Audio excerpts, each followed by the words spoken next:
రాజ్యసభకు సంబంధించి ఎవరెవరు ఎంపీలకు వెళ్ళబోతున్నారో వీళ్ళు ఒక అనాలిసిస్ రాశారండి ఏబిఎన్లో. రాష్ట్రం నుండి ఉప ఎన్నిక జరిగే 3 రాజ్యసభ సీట్లలో 2 టీడీపీకి, 1 బీజేపీకి దక్కనున్నాయి. వైసీపీకి రాజ్యసభకు రాజీనామా చేసిన వారిలో మోపిదేవికి 2026 దాకా ఉంది. బేద మస్తానరావు గారికి, కృష్ణయ్య గారికి 2028 దాకా ఉందటండి. పదవి కాలం ఉంది. కానీ ముగ్గురు తమ సభ్యత్వాలకు ముందే రాజీనామా చేశారు.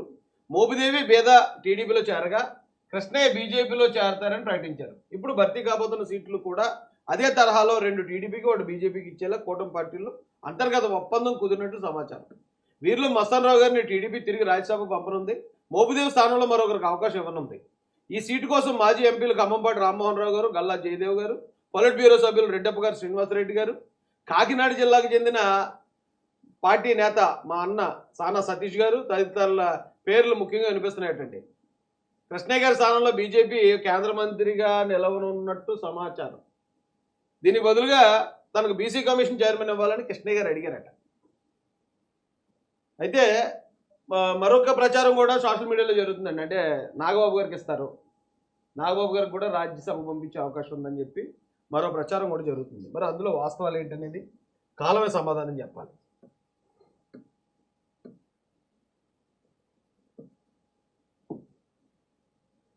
అదండి పరిస్థితి. అంత మించిన వార్తలు ఏమీ లేవు.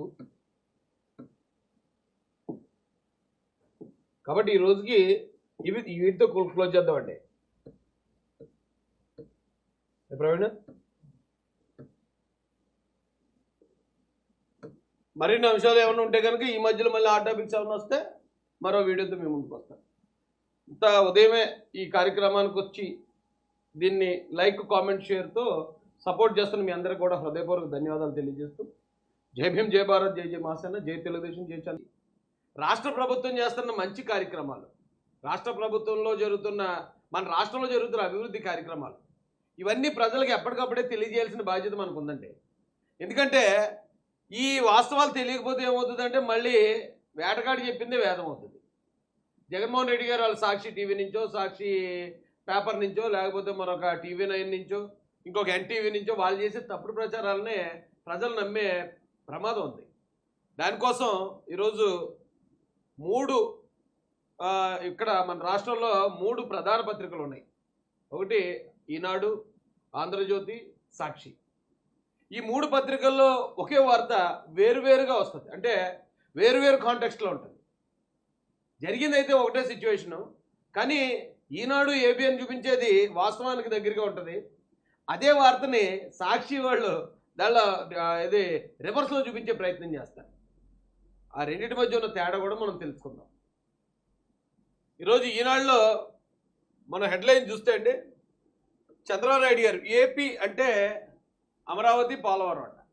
చంద్రబాబు నాయుడు గారి దృష్టిలో ఈ రెండూ కనుక విజయవంతంగా పూర్తయిపోతే ఇక ఆంధ్రప్రదేశ్కి తిరుగులేదని ఆయన నమ్ముతారు. దానిలో భాగంగా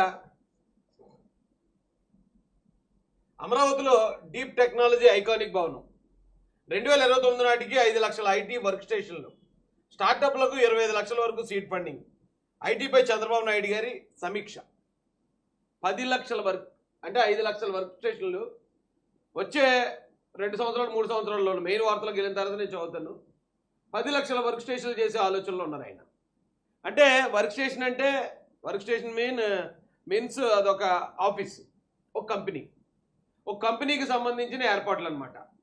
10 లక్షల కంపెనీలు ఒక్క అమరావతిలో వస్తాయి, ఐటీ కంపెనీలు.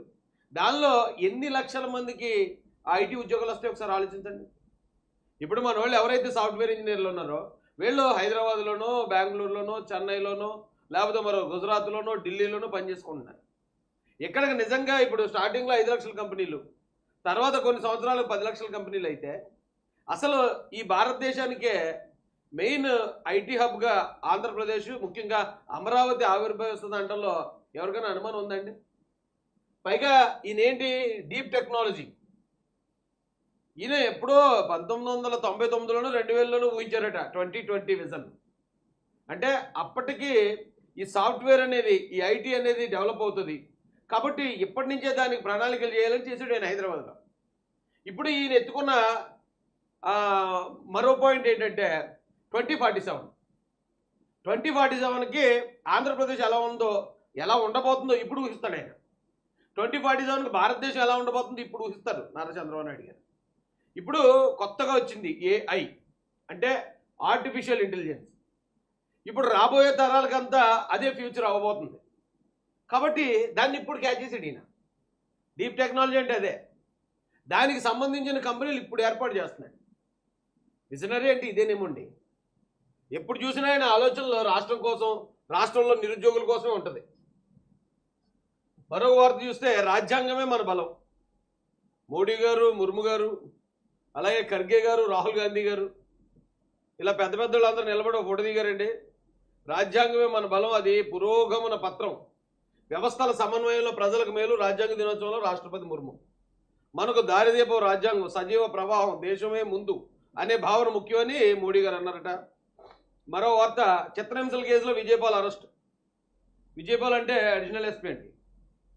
ఇక్కడ గవర్నమెంట్ ఎప్పుడైతే కూటమి గవర్నమెంట్ వచ్చిందో అరెస్టులన్నీ కూడా వైసీపీకి సంబంధించిన, వైసీపీ కోసం అధికార దుర్వినియోగానికి పాల్పడిన వ్యక్తులు ఉన్నారు. ఒక అడిషనల్ ఎస్పీ అంటే జనరల్గా నేను చాలాసార్లు చెప్తాను, ఒక హోంగార్డ్ దగ్గర నుంచి మొదలవుతుంది. పోలీస్ డిపార్ట్మెంటు, హోంగార్డ్, ఆ పైన ఒక కానిస్టేబుల్, ఆ పైన ఒక హెడ్ కానిస్టేబుల్, ఆ పైన ఒక ఏఎస్ఐ గారు, ఆ పైన ఒక ఎస్ఐ గారు, హెడ్ కానిస్టేబుల్ గారు, కానిస్టేబుల్ గారు. అంటే వాళ్ళ గౌరవం లేదని బాధపడదు, మామూలు ఫ్లోలో వచ్చింది. మళ్ళీ ఫస్ట్ నేను చెప్తాను, హోంగార్డ్ గారు, కానిస్టేబుల్ గారు, హెడ్ కానిస్టేబుల్ గారు, ఏఎస్ఐ గారు, ఎస్ఐ గారు, సిఐ గారు, డిఎస్పీ గారు, తర్వాత అడిషనల్ ఎస్పీ అని డిఎస్పీ అని దగ్గర అనుకుంటా, అడిషనల్ ఎస్పీ గారు, డిఎస్పీ గారు పైన. అంటే ఎంత పెద్ద ర్యాంక్ ఆలోచించండి పోలీస్ డిపార్ట్మెంట్లో. అలాంటి ఒక వ్యక్తి అరెస్ట్ అవ్వడం అనేది, ఆ స్థాయి వ్యక్తులు అరెస్ట్లు అవ్వడం అనేది ఒక్క వైసీపీ గవర్నమెంట్లో జరుగుతుంది. అంటే వైసీపీ గవర్నమెంటే వాళ్ళని అరెస్ట్ అయిపోయే పనులు చేస్తుంది వాళ్ళతోటి. ఆ కెరీర్లో ఎంత బ్లాక్ మార్క్ అండి ఇది. విచారణకు సహకరించని విశ్రాంతి ఏఎస్పీ. మరో హెడ్లైన్, పవన్ కళ్యాణ్ గారు కేంద్ర మంత్రి నిర్మలా సీతారామన్ గారిని కలిశారండి. గ్రామీణ రోడ్ల అభివృద్ధికి చేయూతనివ్వండి, జల్ జీవన్ మిషన్ గడువు పొడిగించండి అని వారిని రిక్వెస్ట్ చేయడం జరిగింది. అలాగే త్వరలో డిజిటల్ పంచాయతీలు అటండి, ప్రజలు ఎక్కడి నుంచైనా సేవలు పొందే అవకాశం, ఆన్లైన్లో ఆస్తి పన్ను చెల్లించవచ్చు, వ్యాపార లైసెన్సులు కూడా పొందొచ్చు. జనవరి నుంచి పల్లెల్లో అత్యాధునిక సేవలు. ఆర్సెలర్ మిట్టల్ స్టీల్ ప్లాంట్కు భూముల కేటాయింపు, ఎకరాకు 51 లక్షలకు, తొలి దశలో 2200 ఎకరాలు, వివిధ రాయితీలు ప్రోత్సాహకాలతో ప్యాకేజీ ప్రకటించిన ప్రభుత్వం. నిబంధనలు ఉల్లంఘించి అదానికి అనుమతులు ఇచ్చేశారు. ఇక్కడ ఎవరో డబుల్ యాక్షన్ చేయడటండి ఒక అధికారి.